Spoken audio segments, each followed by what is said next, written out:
They said it was a routine stop, justified force, nothing to see here. That's what the report claimed.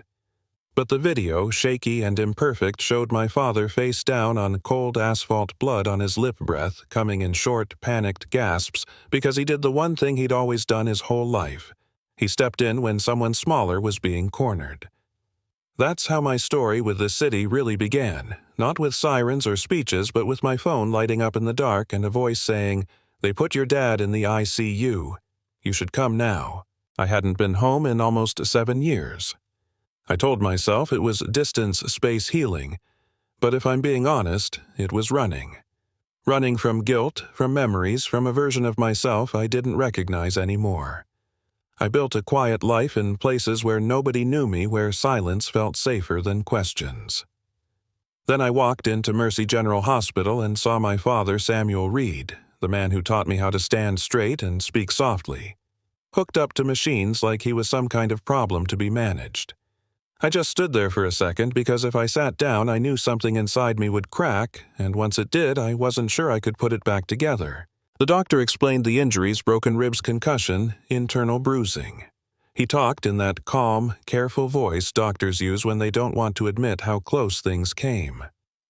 My sister Lena stood beside me, arms crossed tight, jaw locked.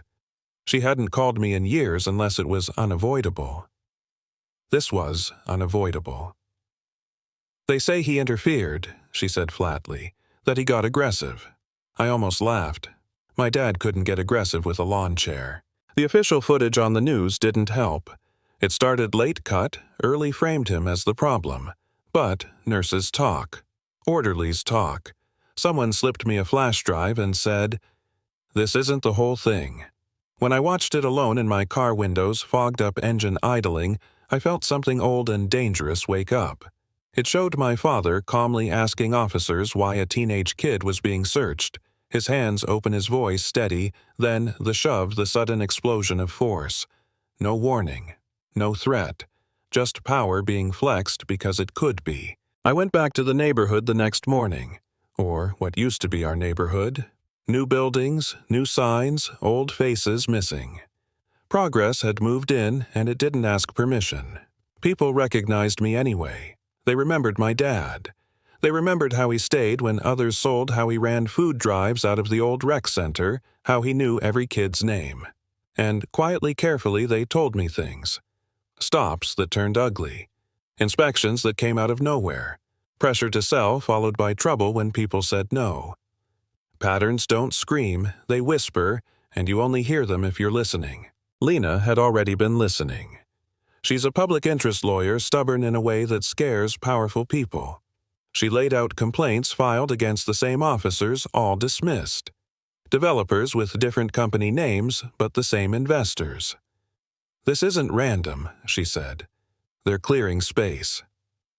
I wanted to argue, to say we were jumping to conclusions, but deep down I knew she was right. I'd seen this playbook before, just not on American streets. Things escalated fast. A man who agreed to testify about falsified reports was found dead, heart attack, 42 years old. Marathon runner. Another witness vanished. Lena got an ethics complaint that suspended her license overnight, anonymous, flimsy, effective. Someone was sending a message, "Stay quiet or get crushed." That's when the full video hit the internet, thanks to a man who'd been living under an overpass and filming everything because he trusted his phone more than the system. The city exploded. Vigils, protests, candles lining sidewalks. People who'd been invisible were suddenly impossible to ignore. And then the name surfaced. Richard Hale, real estate executive, former defense consultant. The same man who once gave me orders in a desert halfway across the world. I felt sick when I realized it. He wasn't just building condos. He was running operations, destabilizing neighborhoods, the same way he used to destabilize villages, apply pressure remove. Leaders let fear do the rest. We didn't rush the ending. We gathered proof. My father's journals, he'd been documenting everything for years, names, dates, offers, threats. Financial records, internal emails, maps marking which blocks were targeted next.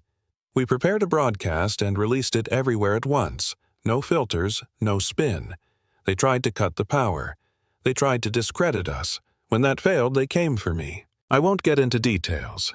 Just know that sitting in a warehouse tied to a chair makes things very clear. They offered me a deal, recant say it was all manipulated and my family would be left alone. I told them the truth doesn't need my permission to exist. A few hours later, I was pulled out by people who owed my sister their freedom once upon a time.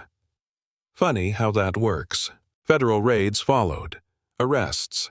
Hale fled, then got picked up overseas on charges that finally stuck. The officers who hurt my father were indicted. Not everything was fixed, it never is, but the machine cracked. My dad walked out of the hospital with a cane and a smile that said he'd do it all again.